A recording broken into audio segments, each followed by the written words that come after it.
Halo sahabat YouTuber, apa kabar? Semoga semua baik-baik saja ya. Terima kasih sudah klik video ini. Dan tolong jangan bosan-bosan dengerin saya ngoceh. Untuk video kali ini saya akan mengulas sesuatu asmara yang sangat menjengkelkan. Saya bacanya itu sangat jengkel teman-teman. Kenalin, ini putri saya, namanya Kesha Ansabila. Akun YouTube-nya Kesha Ceria. Jadi untuk kisah nyata kali ini adalah kisah cinta yang super sangat minal menjengkelkan sekali teman-teman. Bikin emosi. Kisah lengkapnya seperti apa? Simak terus dan jangan lupa tolong dibantu subscribe-nya ya. Jadi ini ada seorang perempuan cantik bernama Mbak Dewi, berumur 30 tahun dan dia sudah lama sekali menjanda, janda tanpa anak. Mbak Dewi tinggal bersama kedua orang tuanya di Desa Jeparawetan, Kecamatan Binangun, Kabupaten Cilacap, Jawa Tengah. Sebagai wanita zaman now dan sangat modern, Mbak Dewi juga sangat aktif di sosial media, khususnya di FB. Lalu pada bulan Juli tahun 2000, Mbak Dewi ini berkenalan dengan seorang laki-laki bernama Madun, berumur 37 tahun. Dia seorang duda dan ngakunya berasal dari Purworejo, Jawa Tengah. Dari perkenalan itu mereka semakin akrab. Setiap kali Mbak Dewi upload status atau upload foto, Madun ini nggak pernah telat untuk berkomentar. Demikian juga sebaliknya, bila Madun ini mengupload status dan mengupload foto, Dewi juga selalu berkomentar. Nah, yang ginian kan sudah bisa ditebak bagaimana akhirnya. Dari berbalas komentar di beranda Facebook, mereka pun berpindah ke Messenger untuk saling berbalas pesan, untuk saling mengingatkan dan lain sebagainya. Dari bahasa-bahasa mereka sudah saling penuh perhatian. Setelah dari Messenger, nggak lama kemudian mereka pun pindah ke WA, saling bertukar nomor WA, dan mereka pun sering video call dan lain-lain. Tentu saja saat itu si Midun ini manggilnya sudah Yang sama Mbak Dewi. Sudah makan Yang, selamat pagi Yang, sudah minum Yang, sudah mandi Yang. Karena sudah lama banget tidak mendapatkan perhatian yang begitu dalam dari lawan jenis, Mbak Dewi pun kebaperan alias terkelepek-kelepek. Dia mulai melayang-layang dan sampai hampir lupa diri. Pada bulan Agustus, tepat sebulan setelah mereka berkenalan, Mudin memberanikan diri untuk datang ke rumah melamar Dewi di depan orang tua Dewi. Kepada orang tua Dewi dan saudara-saudara yang datang untuk menyambut acara lamaran itu, Mudin mengaku dia berasal dari Purworejo, Jawa Tengah. Makin yakinlah Mbak Dewi ini akan cinta si Mudin. Dewi sangat bahagia dan sangat terharu. Jadi orang tua Mbak Dewi ini sangat lega dan sangat bersyukur sebab akhirnya putrinya menemukan pendamping laki-laki yang baik. Tidak ada seorang pun yang berprasangka buruk pada si Mudin.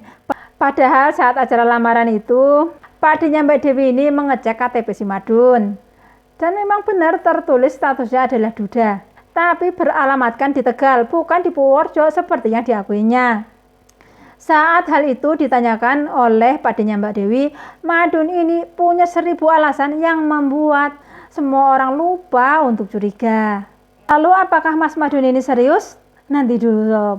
Pada tanggal 29 Agustus tahun 2000, setelah acara lamaran itu, Mbak Dewi diajak untuk berkunjung ke kampung halamannya Mas Madun di Purworejo, Jawa Tengah, untuk diperkenalkan dengan orang tua dan saudara-saudaranya Mas Madun di sana. Jelas saja hal itu membuat Mbak Dewi makin melayang-layang gak karuan, bahkan udah sering senyum-senyum sendiri saking bahagianya. Mereka pun berangkat naik bis dari Cilacap ke Purwokerto, dari Purwokerto ke arah Purworejo, melewati Kebumen, melewati Gombong. Sampai di Gombong, Madun mengeluh kepalanya sakit dan minta untuk turun sebentar untuk istirahat pada Mbak Dewi. Tapi masalahnya sob, setelah turun dari bis, dia itu rehatnya itu bukan di warteg, bukan di warung soto, bukan di warung kopi untuk ngopi sambil makan gorengan, bukan. Mereka rehatnya itu di losmen dan Madun pun meminta dipijit kepalanya, kepala atas dan kepala bawah. Maka terjadilah apa yang memang mereka inginkan. Siang itu di Gombong mereka masuk losmen sampai Sabtu malam tanggal 30 Agustus baru keluar. Saat keluar Dewi itu lemes, lesu sebab semalam itu dia digasak Mudin sampai 4 kali. Dan Mudin menggasaknya secara barbar. Sebenarnya sob, Dewi ini juga tahu dan melihat kalau Mudin Midun ini memasukkan HP milik Dewi di dalam tas Mudin. Hal itu dilakukan Mudin saat mereka berdua bergandengan tangan keluar dari kamar losmen. Tapi Mbak Dewi ini kan jadi bingung sendiri. Secara dia sudah cinta mampus, sudah dilamar, sudah digasak. Jadi dia bingung mau negurnya. Namanya juga calon suami.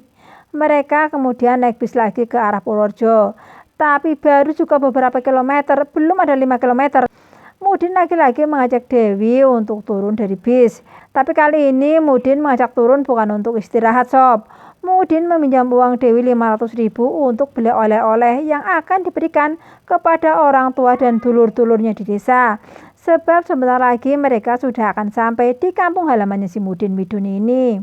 Mbak Dewi langsung membuka dompet dan menyerahkan uang 500.000. Sementara Mudin masuk minimarket di SPBU itu untuk membeli oleh-oleh. Mbak Dewi ke toilet SPBU untuk berdandan, untuk merapikan dandanan. Dia harus tampil cantik sebab ini pertemuan pertamanya kepada calon mertua. Setelah merasa cantik dan harum, Mbak Dewi jadi kaget seperti disambar geledek. Sebab sang Arjuna menghilang entah kemana. Si Mudin ngabur sob, meninggalkan Mbak Dewi sendirian di SPBU itu. Dewi sih mikirnya mungkin beli oleh-oleh di tempat lain. Saat itu sudah jam 8 malam sob. Ditunggu selama berjam-jam dari harum sampai kecut, dari cantik sampai semrawut, Mudin Midun tidak pernah kembali. Pas tengah malam Dewi akhirnya sadar dia sudah ditipu. Malam itu juga Mbak Dewi diantar oleh pegawai SPBU melaporkan kejadian penipuan itu di Polsek Perembun. Dewi yang sangat patah hati balik sendirian ke Cilacap dan menceritakan semua kejadian itu kepada kedua orang tuanya. Beruntungnya saat lamaran ada saudara Dewi yang mencatat alamat lengkap yang tertera di KTP si Mudin Midun ini. Ya jelas saja polisi tidak susah-susah mencari, tinggal ketuk pintu rumah Mudin di Kecamatan Poncowarno, Tegal, Jawa Tengah.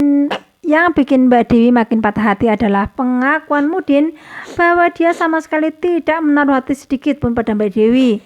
Bahkan dengan cengengesan dia bercerita kalau dirinya memanggil semua teman-teman wanita di sosmednya dengan panggilan sayang. Mudin semata-mata hanya ingin memanfaatkan kebaperan si Dewi untuk diambil keuntungannya.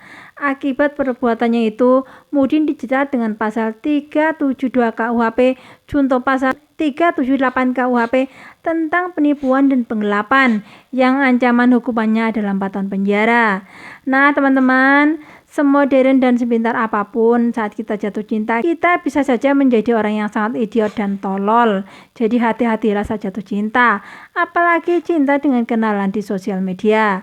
Sosmed adalah ladang subur bagi para kelelawar jadi-jadian mencari mangsa. Jadi jangan bangga ya sob, apalagi baper bila dipanggil sayang oleh kenalan di sosmed. Sebab bukan tidak mungkin dia memanggil semua kenalannya dengan sebutan yang, seperti yang dilakukan oleh Midun kepada Mbak Dewi. Oke sob ya, sekian dulu untuk video kali ini. Dan jangan lupa like, comment, dan subscribe. Bye-bye.